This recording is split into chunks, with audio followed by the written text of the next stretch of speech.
I love is no snow during the winter.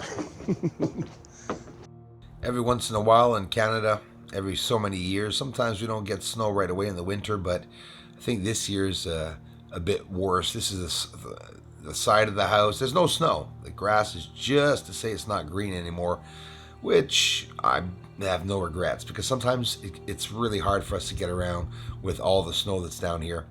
On the surface of the moon, here's a glimpse at some smokes and hazes that are actually coming over a ridge. Little instances that are hard to witness to see that I get to see sometimes. I like sharing with you all.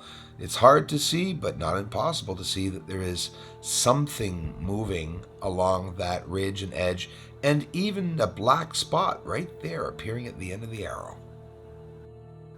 They're slowly starting to talk more and more about atmosphere on the planets and the moons that are in our solar system and even outside in other galaxies. They're studying about black holes now. This is atmosphere on the moon. So you see the smokes and hazes on the surface. And these UFOs, which are off of the moon and over top, not even close to the moon, going by. But when you go into the hazes, there's something that's there and that proves itself that it is a UFO. Let's analyze. I'll show you what I mean. The beautiful secret that you're seeing right here is that the UFOs, the top one's going downwards, the fire's upwards. This one's going towards the right side and the fire's on the left. So you understand that the propulsion is at the back where they are being propelled. So if we're seeing UFOs that are really fast on the surface, but then we see this, that it doesn't mean it's on the surface. It's obviously maybe a couple of hundreds of thousands of feet over top of the surface, if I was to guess, right? Because it's literally pressed up in the haze, so nobody sees that. It's right on the firmament, if you want, of the moon, like right where that level meets the cloud layer. They're in there, and these objects are flying around. Some of them look square. Most of these objects you're seeing right here all have the same shape. This looks like a whole bunch of things, right? You could say concentration camps, schooling.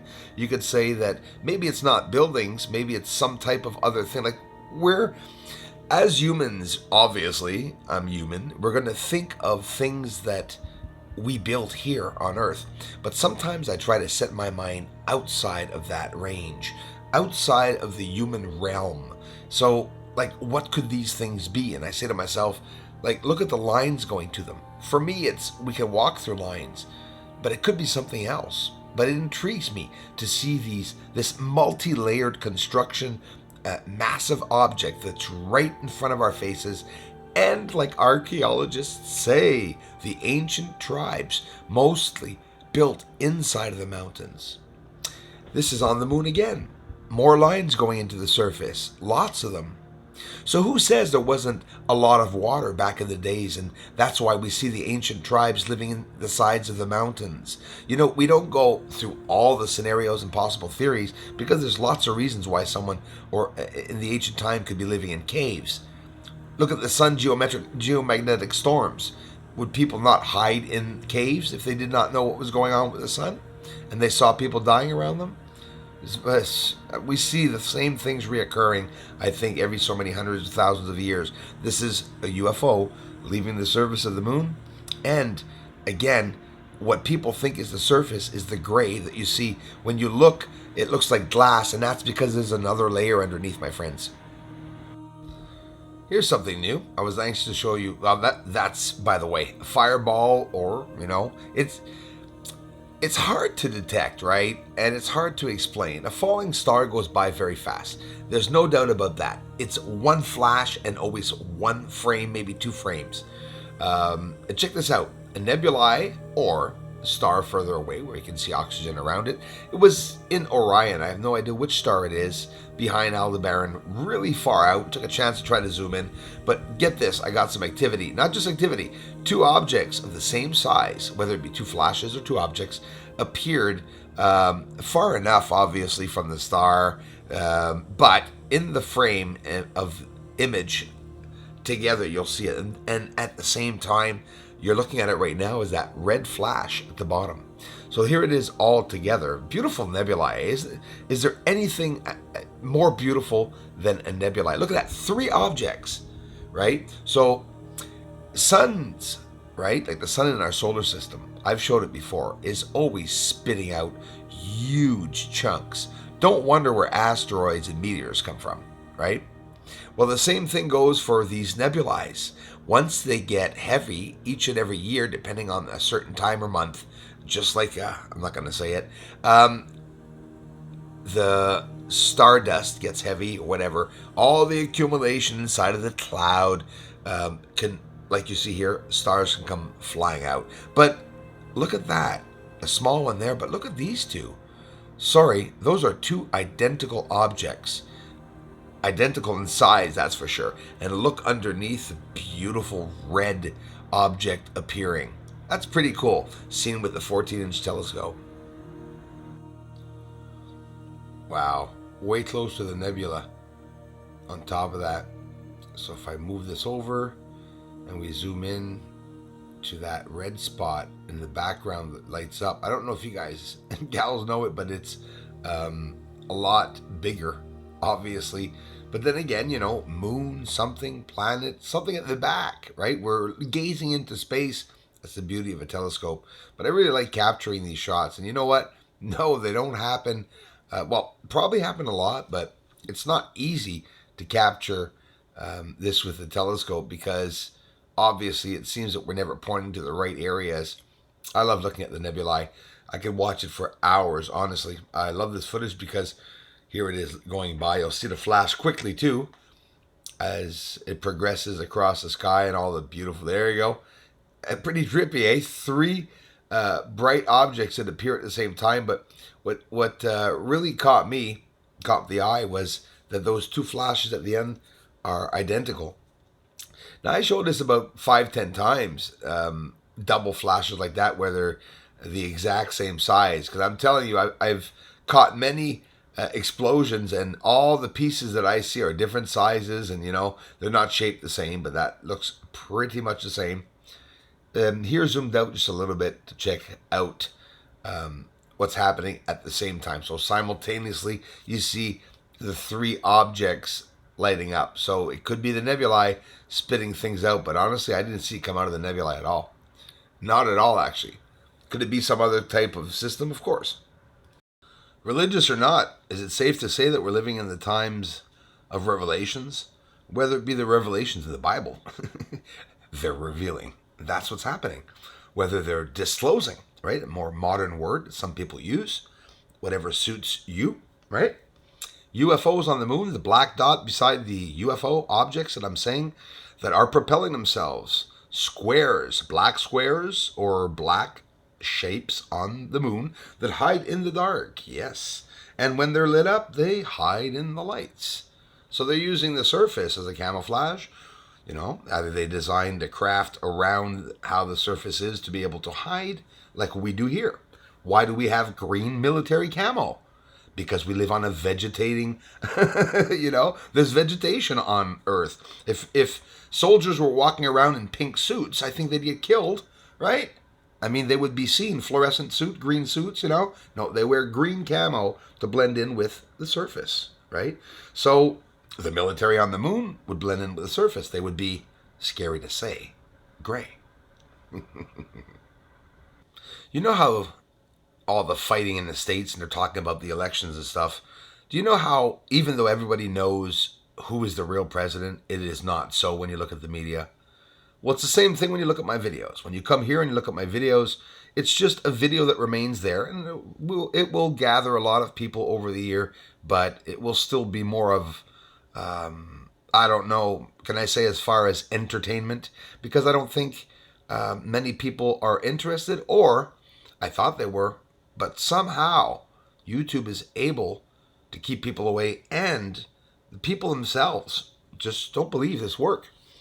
And the ones that do, well, like me, you're all profiting from having known a secret that will definitely, probably never be told to you. We see disclosure right now, a lot going on, but it doesn't mean they're going to tell us exactly what's on the moon. And trust me, what's going on right now has to do a lot with what's on the moon. Look at this one. Slow motion frame. I brought you to the surface of the moon, and that light is the UFO that's going to appear. And this is the slowest motion you'll ever see to see exactly what's going on. And you're even going to see this beautiful massive light, many miles wide, leave the surface or along the surface of the moon. Now it's progressing along the surface. The light, massive light or heat that was on the ground is disappearing in one end. And now the light is lighting up the whole area of the moon, whether because they're higher up and they're illuminating the surface. A thrust of energy somehow that illuminates the surface this way. Now look at it. This is still slow motion. It's not stopped. And you're going to see that light there, that it seems to be hovering over the surface, disappear. So just this video, just this light that I'm going to show you disappearing, should be in the news. It makes no sense that it wouldn't reach the news. Well, it's like the elections. Anybody has control, right? Or should I say nobody has control. There it is, disappearing. They do what they want. They control the masses and the information to get out to the people. And you guys and gals, unless you come here on your own, no one else is going to see what's going on. That's the sad part. Because all this is what the entire ufology community is looking for. When I say ufology community, I'm not talking about YouTube. I'm talking about the community, ufology community, whether MUFON or whatever association, they should be interested in that. I don't have a lot to say about MUFON. I'm just skeptical about them. You know, everything's government owned, government run, and that's the way they can keep tabs on us. It's important to say that this would change all religions around the world entirely if it came out by the news outlets, that's for sure.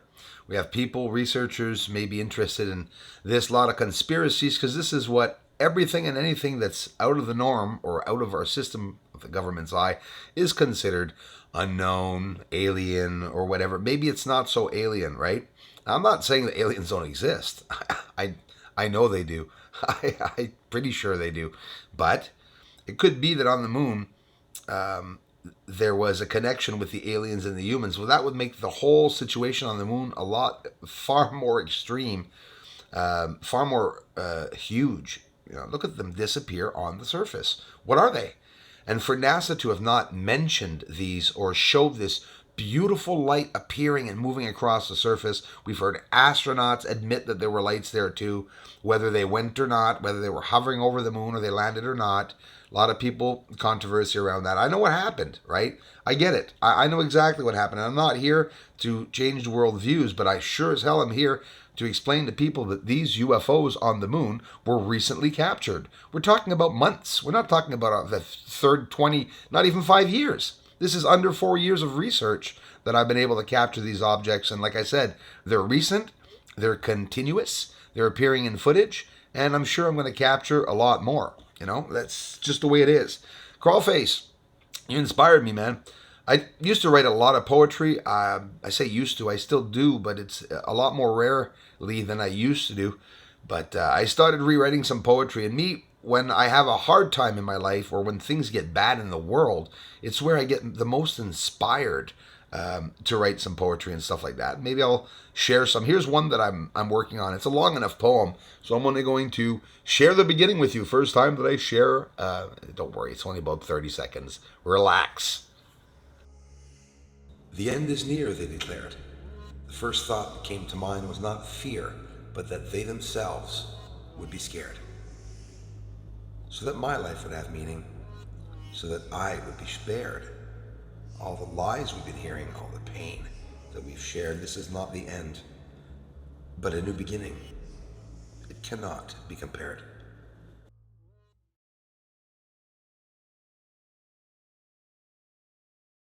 If it wasn't for my amazing community, this channel wouldn't even exist. Thanks a whole bunch, everyone. I really appreciate it. Slow disclosure is in progress. More information will be coming, a lot more.